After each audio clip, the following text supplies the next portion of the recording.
So you have to actually go in and do that stuff. And it's super easy. If the customer's like, why doesn't this work? They literally just click on the hub, and then in the bottom corner it says indoor camera setup. Okay. There's a switch on the back too, where you can go video and mic off, and you can like flick it. So if they don't want the camera, Just like the Mini, it's got a little thing on there that turns on the mic and turns So off the mic. you're saying when they don't have a hub, you kind of set it up all on the app, and then when they do have a hub, you My guys set everything up. right through the hub. Yeah, you guys don't have to know how to set things up, because my guys do that. You guys need to know how to decide whether or not this is gonna work or not. Yeah. Or what it's gonna do. Yeah. My guys do all the hard stuff, you guys just sell it. Well, So that's the hard part. can you show us? Freudian Can you show us some of the security equipment, and then where you would put it in the house and what it would do? So this is a glass break sensor. This is an audible sensor. It's listening for the frequencies in the house. So anytime the glass gets shattered, that's what this is listening for. This typically we put it in the middle of the house. It's supposed to go one every room, but typically we put one in the house, in the middle of the house as best as we can to cover as much square footage as possible. These aren't magic. They don't go through doors and stuff like the company tells you guys it does. Typically, if you've got a house that they're really worried about security and you're doing smart home pay, sell them one per room. You guys can make a lot of money off of that.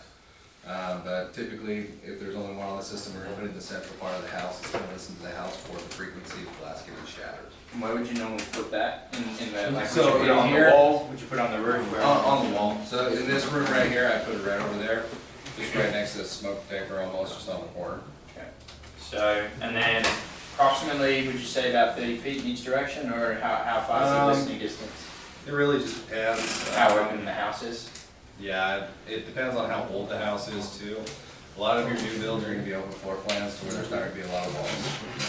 And besides that, the walls are going to be a lot thinner. They're built with a lot less dense stuff. Your old houses, you're going to need more of everything because everything's built a lot sturdier. But the neighborhoods you guys are in right now, typically Wi-Fi doesn't work outside. And that's because their walls are literally concrete. Yeah. They're lap and plaster. They're built with studs, then they have another row of wood, and then they have basically a concrete mix over the front of the wall. These ones is just drywall. It's just paper, a mix of shit, and then paper. That's it. So it's concrete versus paper. So older houses, you're going to need more of stuff to cover. You're typically going to need more Wi-Fi extenders in older houses, and that's because Wi-Fi signal cannot escape the house. And that's just because the walls are so dense. Can you do an extender on an extender? No. There you go. Extenders are not magic. If you guys have a barn, 300 feet away, and you can't get a signal on your phone, a Wi-Fi extender is not going to connect to that. Yeah. If it doesn't see a Wi-Fi signal, it's not going to connect to a Wi-Fi signal.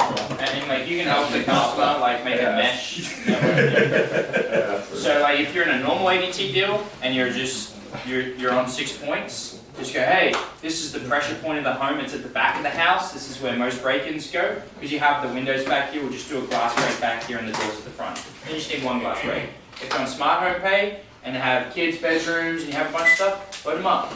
Like smoke detector downstairs, smoke detector upstairs, smoke detector in the middle, glass breaks in every room, 4 glass breaks, 2 extra smokes. We're on 8, that's 12 extra points. And then 12 times 8, what's that? A bunch. 96. Extra $96 on the back end. So, like, that's $100. And they get a way better system. And then it's only $12 a month extra, but instead of having one smoke detector near the dryers, they have a smoke detector near the bedrooms, a smoke detector near the dryers, and a smoke detector downstairs where like all the HVAC stuff is and all their wiring is. So, like, on Smart Home Pay, you guys can really, like, you can show them a bronze, silver, gold package. And the gold package, you can just like keep all their hot buttons in there, but add a bit more security. And then the bronze package, you still have their hot buttons in there, but just might have a little less security. And so you just might do like 3 smoke detectors, 2 smoke detectors, 1 smoke detector, 3 glass breaks, 2 glass breaks, 1 glass break. You know what I mean? And so keep that hot button in every single one. Like if it's the outdoor camera, the doorbell camera, the door lock, and then you can just kind of like change it a little bit. Does that kind of make sense? Yeah. Alright, swear Talk to him about door locks. If you look at the door lock, and it looks like that, you're good. We can put a door lock on it. If it looks like a tiny little circle, no. The It's too old. The only people who can do that is me and Corey. And it's because we have construction experience, we know how to alter things. So if it has a door handle just like that one and no second lock, no go. Yeah, if it's just a door handle with a lock on it, we don't carry those. Those are special order, and I don't know if we can even get them in. It has to have a deadbolt, and it has to look kind of like a normal one. Like, all of you guys are young, you all should know what a normal deadbolt looks like. When you look at an old house and it looks like a tiny little circle, you're like, that's weird. That's an old one. Yeah, those are ones that take the door lots of alteration. The last time I did one for Mike was my first year, and he ended up paying me $150 extra, paying $20 for the equipment just for me to bore out the door to make it bigger. And it took still a long time. So, I'll never forget that. There you go. Pay your tech. Pay your tech. That's fine. You actually trying to even have the door lock. So Like, yeah, we'll put one on the house. So that's a glass break and a door lock, okay? Motions. These are motion detectors. These guys shoot out little lasers. So what this does is my guys are gonna put this in the most coverage spot possible. They want this thing to see and shoot out as much lasers as possible to see the most movement as possible. In here, well, this is a bad spot. I probably put it, no, not that corner, I want it to see the door. You probably go in this corner here, that way if anything came in this main area, any doors opened up, anything, this is gonna catch any movement. This only works when you do arm away on the panel. If it's arm stay, this gets disarmed because people are in the house and they don't want it to get set off. Say that one more time. So there's two settings on the alarm panel, okay? Spencer's gonna show you. There's disarm. This is disarm. This button is arm away. Disarms motion detectors and anything that is essentially a perimeter sensor. And then arm stay disarms motion detectors, that way people can move around the house. Now what if I have a garage door? I have 4 sensors, front, back, side, garage. Can I do a custom arm where I can come through my garage door, no problems? Garage. So, which garage door are you talking about? Like say- Never sell them a sensor. No, not the garage door. Say for example, that was my garage door, and then I had these 3 arms. Could I come through that one if the rest of the system was armed? Yeah, so if you want to disarm door, get arm custom on there, and then on there, you're gonna have all your door sensors. Mm-hmm. You select which one on there, it'll have all the options on there, whatever you touch and make yellow, it will turn on when you arm your system. So you could have 3 out of the 4 doors armed, and if they just want to come through the garage door anytime they want, they could do that too. And then Or they can just leave the door open and arm it on their phone and it will automatically bypass the door. there you go. Exactly. That's That's mine. A glass break detector is always active, Yes. which makes sense, right? Like, But they won't. It's only gonna call, or it's only gonna set your alarm off though if the system's armed. Just If something breaks while the system's disarmed, it's gonna tell you glass break, but it's not gonna call anybody yet. So, not really. no. It's technically always armed in the sense of it's always doing something. An alarm system's not gonna do anything, it's not on. Well, the panel's going to say glass break detected if it hears glass shattering. So if it's disarmed and it hears glass shattering, it'll say glass break detected, but it won't call anyone. It'll Will just say, alert that your send you phone? a special notification on your phone? I probably won't send you a notification. And, So basically, it's telling you, hey, something happened, but nothing happened. So a couple points, just to be really careful with the glass break. If they have a really, really big dog, okay, like the technician should know, but the sensitivity of the glass break might need to be changed. If they're playing cymbals on the drums, okay, glass break might need to be changed. I had an instance with a group's customer once. They did a glass break right up over the TV, huge sound system. They're watching Mission Impossible, and Tom Cruise smashes through a window on the TV. Beep, beep, beep, beep, beep, beep. Glass break goes off. So, like, just use common sense. Like, okay, they have a drum kit right here. Like, just say to them, hey, the best spot for the glass break is not going to be right there above the cymbal, right? So, My guys are trained to where basically you guys don't want to tell them where we're putting stuff.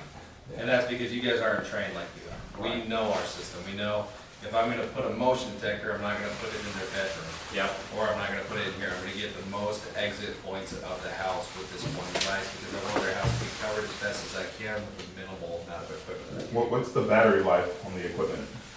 So it just depends on the device, depends on how much it's used. I wanna say anywhere, you can get about 3 years out of a battery. My guys usually say 3 to 5 or 5 to 10, depending on the device. Just had to replace the batteries on my glass break in my house. It's been 3 years. Yep, oh, 3. And sometimes More if, sensors, about a year and a half. and if they're like, have been sitting on the shelf for a while, or like temperature, or if they're like further away, like sometimes I've noticed like there'll be like the sensor that's the furthest away. I don't know if it has to work harder to get to the panel or something, but It does, so essentially what it's doing is there's a little chip inside of all of these. A little chip. This is always trying to transmit signals to the panel. The further away it is, the harder it has to work, the harder it has to work, the more battery it's gonna use. What kind of battery is it? They are called AEC 123 alphas. You just like buy it. Order them. you can get them on myadt.com. They'll actually send you Straight to free your ones. address. Glass break detector will set off the alarms on stay, correct? And away. And of course, yeah, Anytime it says there's an armed fire. because obviously motion detector alarms. So, on the way. Yeah. So, just so you guys know, this is how it looks on the door, okay? So, they look exactly like a little magnet, okay? This one is gonna go, wait, is it this one on the frame, or this one on the door? It doesn't matter. It's gonna look something like that. If that comes apart, Just depends on the detail. and the alarm's on, the alarm's gonna go off, this is gonna send a signal to the panel, okay? So this is what they look like. They go up on the door.